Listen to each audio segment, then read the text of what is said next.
మయూరి కథ part 1 part 2 షార్ట్లో పెట్టడం జరిగింది. దానికి సపరేట్ ప్లేలిస్ట్ క్రియేట్ చేయడం జరిగింది. దాని కంటిన్యూషన్ పార్ట్. ఇప్పుడు మనం కథలోకి వెళ్దాం. మయూరి నాన్న టైం తీసుకొని మంచి నిర్ణయం తీసుకో అంటాడు. సరే నాన్న అంటుంది మయూరి.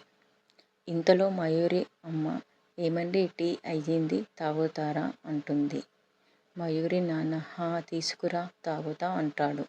ముగ్గురు కలిసి టీ తాగుతారు. మయూరి నాన్న అలా హోటల్ వరకు వెళ్ళి వస్తా అని చెప్పి వెళ్తాడు.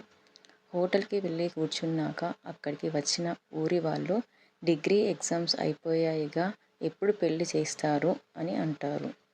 అప్పుడు మయూరి నాన్న చేద్దాం అనుకున్న పాపకి కానీ పాప ఇంకా చదవాలి అంటుంది అని అంటాడు. అక్కడ ఉన్నవాళ్ళు ఆడపిల్లకి ఎందుకు చదువు అంటారు. అప్పుడు మయూరి నాన్న 1 year టైం ఇచ్చా తర్వాత పెళ్లి చేస్తాను. నాకు ఉంది ఒక కూతురు.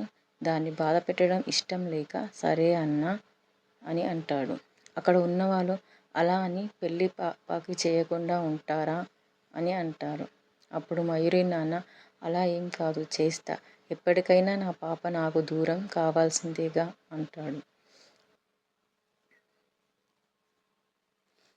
మయూరి తన గదిలో ఉంది. టేబుల్ మీద డైరీ, పెన్ను, మొబైల్ ఫోన్. ఆమె ఆలోచిస్తూ మొబైల్ తీసుకుంటుంది. మయూరికి ఇప్పుడు ఏ దిశలో వెళ్ళాలో అర్థం కావడం లేదు. ఫ్రెండ్స్ ఏం చేస్తున్నారో అనేది అడిగితే ఓ క్లారిటీ వస్తుందేమో అని మొబైల్ తీసుకొని మొదట ఫ్రెండ్కి కాల్ చేస్తుంది. ఆమె పేరు అనిత. మయూరి హాయ్ అనిత ఎలా ఉన్నావు అని అంటుంది. అనిత హాయ్ మయూరి బాగున్నాను. నువ్వు చెప్పు ఎగ్జామ్ అయిపోయాయి కదా అని అంటుంది. మయూరి అవును అయిపోయాయబ్బా. ఇప్పుడు నెక్స్ట్ ఏం చేయాలో అర్థం కావట్లేదు. నువ్వేమన్నా ప్లాన్ చేసావా అని అంటుంది. అప్పుడు అనిత నేను వచ్చి గ్రూప్స్కి ప్రిపేర్ అవ్వాలని అనుకుంటున్నాను అని అంటుంది. మయూరి గ్రూప్స్ అంటావా, ఎంత టైం ప్రిపేర్ అవ్వాలి అని అంటుంది. అనిత కోచింగ్ సెంటర్లో 6 నెలలు కోచింగ్ ఉంటుంది. ఎగ్జామ్ ఎప్పుడు అవుతుందో చెప్పలేము. నోటిఫికేషన్ వచ్చినప్పుడు మనం అప్లై చేసి వ్రాయాలి. కొంచెం ఆగాలి బేసికల్లీ అని చెప్తుంది. మయూరి అమ్మమ్మ నీకు సేవ చేయడం అంటే ఇష్టం కదే అందుకనే తీసుకున్నావు కదా అని అంటుంది. అప్పుడు అనిత అవును మరి నాకు సేవ చేయాలనే మనసు ఉంది. అందుకే టైం పట్టినా పర్లేదు అని అంటుంది. మయూరి బాగుంది సరే మళ్ళీ మాట్లాడదాం అని ఫోన్ పెట్టేస్తుంది. తర్వాత ఇంకో ఫ్రెండ్కి కాల్ చేస్తుంది. పేరు దీపిక. మయూరి హాయ్ దీపిక ఏం చేస్తున్నావు, ఈ మధ్య కాల్ చేయడం లేదు అని అంటుంది. దీపిక హాయ్ మయూరి బీటెక్ అయిపోతుంది. ఇప్పుడు ఏదైనా సాఫ్ట్వేర్ కోర్స్ నేర్చుకుని జాబ్ ట్రై చేయాలి అని అంటుంది. మయూరి నైస్ ఏ కోర్స్ చేస్తున్నావు అంటే చేద్దాం అనుకుంటున్నావు అని అంటుంది. దీపిక పైథాన్, వెబ్ డెవలప్ లాంటివి మార్కెట్లో డిమాండ్ ఎక్కువగా ఉన్న కోర్సులే చూద్దాం అనుకుంటున్నా అంటుంది. మయూరి చాలా బాగా ఆశిస్తున్నావు ఆల్ ది బెస్ట్ అని చెప్తుంది. మరలా ఫోన్ పెట్టేసి ఇంకో ఫ్రెండ్కి భవ్యకి కాల్ చేస్తుంది. మయూరి హాయ్ భవ్య నువ్వేమి ప్లాన్ చేసావు అని అడుగుతుంది. భవ్య నేను వచ్చి బ్యాంక్ ఎగ్జామ్కి ప్రిపేర్ అవుదాం అనుకుంటున్నా అని అంటుంది. ఐవేస్ కానీ ఎస్బీఐ కానీ ఏదో ఒకటి కొట్టాలి అని అంటుంది. మయూరి అందరూ వెరైటీగా ప్లాన్ చేస్తున్నారు. భవ్య అవును మయూరి మనం ఎంత తక్కువ టైంలో సెటిల్ అవుతామో అర్థం చేసుకోవాలి కదా. మయూరి సరిగ్గా చెప్పావు అని ఫోన్ పెట్టేస్తుంది. మయూరి మౌనంగా డైరీని చూస్తూ సీరియస్గా లోపల ఆలోచిస్తూ ఉండిపోతుంది. మయూరి గది టేబుల్ మీద డైరీ, నోట్స్, మొబైల్. ఆమె ఒక్కతే మౌనంగా కూర్చొని ఉంటుంది. మయూరి అందరితో మాట్లాడాక ఏదో క్లారిటీ వచ్చిందిలా ఉంటుంది. గ్రూప్స్ కోసం చాలా టైం తీసుకోవాలి. నాకు నాన్న ఇచ్చిన టైం అంతకంటే తక్కువ. సాఫ్ట్వేర్ అంటే ఇంగ్లీష్లో కమ్యూనికేషన్ చాలా స్ట్రాంగ్గా ఉండాలి. మనది తెలుగు మీడియం కొంచెం గ్యాప్ అనిపిస్తుంది. ఇంకా మిగిలింది బ్యాంక్. ఆలోచనలో అప్పుడే తనకు ఒక ఫ్రెండ్తో మాట్లాడిన విషయం గుర్తుకు వస్తుంది. భవ్య చెప్పింది గుర్తొస్తుంది. బ్యాంకు నోటిఫికేషన్ ప్రతి 3 నెలలకోసారి వస్తుంది. 1 సంవత్సరంలో అటెంప్ట్ కూడా చేయవచ్చు. కోచింగ్ తీసుకుంటే ఎక్కువ ఛాన్సెస్ ఉంటాయంట అనే మాట గుర్తుకొస్తుంది. అంటే నాకు నాన్న ఇచ్చిన టైంలో నేను అటెంప్ట్ చేసి సెటిల్ అవ్వవచ్చు అని అనుకుంటుంది. ఆత్మవిశ్వాసంగా లేచి నాన్న ఉన్న హాల్కి వెళ్తుంది. హాల్లో నాన్న కూర్చొని పేపర్ చదువుతూ ఉంటాడు. మయూరి నాన్న అని అంటుంది. వాళ్ళ నాన్న చెప్పమ్మా అని అంటాడు. ఇప్పుడు మయూరి నేను బ్యాంక్ ఎగ్జామ్కి ప్రిపేర్ అవ్వాలని అనుకుంటున్నాను అని చెప్తుంది. నాకు ఫ్రెండ్ చెప్పిన ప్రకారం కోచింగ్ తీసుకుంటే 1 సంవత్సరంలో జాబ్ వస్తుంది అని చెప్తుంది. అప్పుడు నాన్న నవ్వుతూ, మంచి నిర్ణయం తీసుకున్నావు మయూరి, నీ ప్లాన్ క్లియర్గా ఉంది. సరే, నీకు కావాల్సిన విధంగా సపోర్ట్ చేస్తా అని నవ్వుతాడు. అప్పుడు మయూరి, ధన్యవాదాలు నాన్న, మీరు ఒప్పుకున్నందుకు నాకు చాలా సంతోషం అని అంటుంది. ఇంట్లో అమ్మ నాన్న అనుమతితో మయూరి తన ఫ్రెండ్తో కలిసి నంద్యాలకి వెళ్ళి బ్యాంక్ కోచింగ్కి హాస్టల్లో చేరుతుంది. రూమ్లోకి అడుగుపెట్టగానే అక్కడ పరిస్థితిని చూసి మయూరి షాక్ అవుతుంది. ప్రతి ఒక్కరూ కూర్చొని చదువుతున్నారు. ఎవ్వరితో మాట్లాడటం లేదు. అంతా తమ పనిలో తాము నిమగ్నమై ఉన్నారు. మరి ఈ సీన్ని చూసి ఇంత సీరియస్గా చదువుతున్నారే, నేను ఊహించలేదు కదా. ఈ జాబ్ అనేది సింపుల్ కాదు, పోటీ చాలా ఎక్కువ. కానీ నాకు నమ్మకం ఉంది, కొంచెం ఎక్కువ హార్డ్ వర్క్ చేస్తే సాధ్యమే అని ఆలోచిస్తుంది. మరుసటి రోజు కోచింగ్ క్లాస్కి వెళ్తుంది. క్లాసులు చాలా డెడ్ సీరియస్గా ఉంటాయి. వస్తున్న ప్రతి లెక్చర్ని నోట్స్ వేస్తూ శ్రద్ధగా వింటుంది. రూమ్స్కి వచ్చి తన ఫ్రెండ్తో కలిసి చదవడం, డిస్కషన్లు, ఇలా 3 నెలలు గడుస్తాయి. ఆ టైంలో బ్యాంక్ నోటిఫికేషన్ వస్తుంది. మయూరి చాలా సీరియస్గా ప్రిపేర్ అవుతుంది. ఎగ్జామ్ రాస్తుంది. కొన్ని వారాల్లో రిజల్ట్ వస్తుంది. అందులో మయూరికి అన్ని సబ్జెక్టులో మంచి మార్కులు వస్తాయి. కానీ ఇంగ్లీష్లో క్వాలిఫై అవ్వడానికి కావాల్సిన మార్క్స్ రావు. కోచింగ్ సెంటర్లోనే కూర్చొని మయూరి మౌనంగా కళ్ళలో నీళ్లతో కూర్చుంటుంది. ఆమె ఫ్రెండ్ చూసి, ఏమైంది మయూరి, ఇదే ఫస్ట్ ఎగ్జామ్ కదా, ఎందుకు ఏడుస్తున్నావు అని అంటుంది. అప్పుడు మయూరి, లేదే, మా నాన్న 1 సంవత్సరం టైం ఇచ్చారు. ఈసారికి జాబ్ రావాలనుకున్నా, ఇప్పుడు ఎలా అవుతుందో తెలియడం లేదు అని అంటుంది. అప్పుడు ఫ్రెండ్, ఇంకా 2 నోటిఫికేషన్లు రావాల్సి ఉంది కదా, వాటి కోసం ఇంకా బాగా ప్రిపేర్ అవ్వు.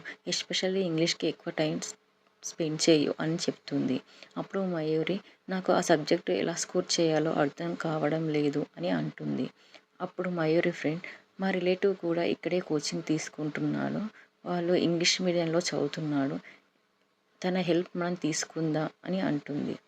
అప్పుడు అక్కడ వాళ్ళిద్దరూ కలిసి ఆ అబ్బాయి దగ్గరికి వెళ్తారు. విషయం చెప్తారు. ఆ అబ్బాయి సపోర్ట్ చేస్తాను అని ఒప్పుకుంటాడు. మయూరిని చూసిన వెంటనే అతనికి ఇష్టం కలుగుతుంది. కానీ ఆమె ఫ్రెండ్ మయూరి ఇంటి పరిస్థితిని చెప్పిన తర్వాత తన మనసులో మాట చెప్పకుండా మౌనంగా ఉంటాడు. ఆ రోజు నుండి మయూరికి ఇంగ్లీష్లో ప్రత్యేకమైన హెల్ప్ మొదలవుతుంది. నోటిఫికేషన్ వస్తుంది. మయూరి మళ్ళీ ఒకసారి ఎగ్జామ్ రాస్తుంది. ఈసారి అన్ని సబ్జెక్టులు బాగా రాస్తుంది. కానీ ఫలితం వచ్చినప్పుడు ఇంగ్లీష్లో బార్డర్ మార్క్స్ వల్ల మళ్ళీ జాబ్ మిస్ అవుతుంది. ఈసారి మాత్రం మయూరికి నమ్మకం పెరుగుతుంది. తప్పకుండా వచ్చేసారి జాబ్ కొడతా అనే బలమైన విశ్వాసంతో ముందుకు సాగుతుంది. ఆ విశ్వాసాన్ని ఆ అబ్బాయితో షేర్ చేసుకుంటుంది. అప్పుడు ఆ అబ్బాయి ప్రేమను ప్రతిపాదిస్తాడు. అబ్బాయి, మయూరి, నువ్వంటే నాకు చాలా ఇష్టం. ఈ జీవితంలో లక్ష్యంతో పాటు ప్రేమ కూడా ఉండాలి అని అంటాడు. అప్పుడు మయూరి, నువ్వంటే నాకు ఇష్టం, కానీ నా ఫ్యామిలీ ఒప్పుకోరు. పైగా నాకు ఇప్పుడుంది ఒకటే లక్ష్యం, జాబ్ కొట్టాలి. ఇప్పుడు ప్రేమ గురించి నేను ఆలోచించలేను అని చెప్పి అక్కడి నుంచి వెళ్ళిపోతుంది. తర్వాత రోజు ఆ అబ్బాయితో మాట్లాడదు. కానీ ఆ అబ్బాయి తన పక్కనకు వచ్చి కూర్చొని, నువ్వు మాట్లాడకపోయినా ఏం కాదు, కానీ మనం ఫ్రెండ్స్లా ఉండేలా చూద్దాం. జాబ్ వచ్చేదాకా నీతో ఉంటాను అని చెప్తాడు. అప్పుడు మయూరి నవ్వుతూ ఒప్పుకుంటుంది. మళ్ళీ సీరియస్గా ఇద్దరు ప్రిపేర్ అవుతారు. 3వ అటెంప్ట్కు ఎగ్జామ్ వస్తుంది. ఇది 1 సంవత్సరంలో వచ్చే చివరి నోటిఫికేషన్, చివరి అవకాశం. ఈసారి కూడా జాబ్ రాకపోతే ఇంటికెళ్ళి నాన్న చూపించిన అబ్బాయిని పెళ్లి చేసుకోవాల్సిందే అనేది మయూరికి బాగా తెలుసు. సో మయూరి, ఇది నా జీవితానికి ప్రశ్న. ఈసారి జాబ్ రాకపోతే ఇక వెనక్కి తిరిగి చూసే అవకాశమే ఉండదు. నా కలలకి, నా స్వతంత్రానికి ఇదే చివరి టెస్ట్. ఇక వెనకడుగు లేదు. ఈ ఆలోచనలతో మయూరి మరింత సీరియస్గా ప్రతి నిమిషాన్ని చదువుకి అంకితంగా వినియోగిస్తూ సొంత జీవితాన్ని తానే నిర్ణయించుకోవాలనే లక్ష్యంతో ఎగ్జామ్కి ప్రిపేర్ అవుతుంది. అభ్యాసాలు, మార్క్ టెస్టులు, గమనికలు, టైం టేబుల్ మేనేజ్మెంట్ అన్నీ పకడ్బందీగా చేసుకుంటుంది. ఆఖరి పోరాటానికి మొదలు పెడుతుంది. ఇలా ఆమె జీవితంలో చివరి ఛాన్స్ను మొదటి విజయంగా మార్చుకునేందుకు సిద్ధమవుతుంది. ఎగ్జామ్ రాసే రోజు వస్తుంది. మయూరి చాలా నమ్మకంగా, ధైర్యంగా బాగా ఎగ్జామ్ రాస్తుంది. తర్వాత ఉత్కంఠంగా ఎదురు చూసే రిజల్ట్ డే వస్తుంది. మయూరి తన రిజల్ట్ను చూసి పట్టలేని ఆనందంతో కండ్ల నుంచి నీళ్లు కారుతాయి. నాకు జాబ్ వచ్చిందమ్మా అని ఫోన్ చేసి ఇంటికి చెబుతుంది. అదే మాత్రమే కాదు, ఆమె స్నేహితుడు కూడా ఆ టైంలోనే జాబ్ కొడతాడు. ఇద్దరికీ ఒకేసారి గవర్నమెంట్ జాబ్ వస్తుంది. అందరూ సంబరపడిపోతారు. మయూరి ఇంట్లో, ఆమె హాస్టల్లో ఫ్రెండ్స్తోనూ విజయోత్సవం జరుపుకుంటుంది. ఈ విజయంతో మయూరి జీవితంలో మరుపురాని గుర్తుగా నిలుస్తుంది. తన తండ్రికి ఇచ్చిన మాట నిలబెట్టుకుంటుంది. తన మీదే కాకుండా తనను నమ్మిన ప్రతి ఒక్కరికి ఈ జాబ్ విజయంగా నిలుస్తుంది. ఇప్పుడు మయూరికి జీవితంలో కొత్త అంకం మొదలవుతుంది. ఈసారి ఇద్దరికి జాబ్ వచ్చింది. మయూరి చాలా సంతోషంగా ఉంటుంది. ఆ అబ్బాయి మళ్ళీ తన ప్రేమను వ్యక్తం చేస్తాడు. మయూరి, నన్ను నిజంగా ఇష్టపడుతున్నావని నాకు ముందే తెలుసు. కానీ నా తల్లిదండ్రులు ఒప్పుకుంటేనే నిన్ను పెళ్లి చేసుకుంటాను అని చెప్తుంది. అప్పుడు ఆ అబ్బాయి వెంటనే మయూరి తల్లిదండ్రులను కలుస్తాడు. తన జాబ్, ఫ్యామిలీ, అలాంటి వారి కులం కూడా ఒకటేనని చెప్తాడు. అబ్బాయికి జాబ్ ఉండడంతో, అలాగే ఒకే కులానికి చెందిన వ్యక్తి కావడంతో తల్లిదండ్రులు సంతోషంగా అంగీకరిస్తారు. ఇలా మయూరి కథ తన లక్ష్యాన్ని సాధించడమే కాదు, తన ప్రేమలో కూడా విజయం సాధిస్తుంది. ఇలా తన జీవితం మొదలవుతుంది. మీకు ఈ వీడియో నచ్చినట్లయితే please like, share and subscribe.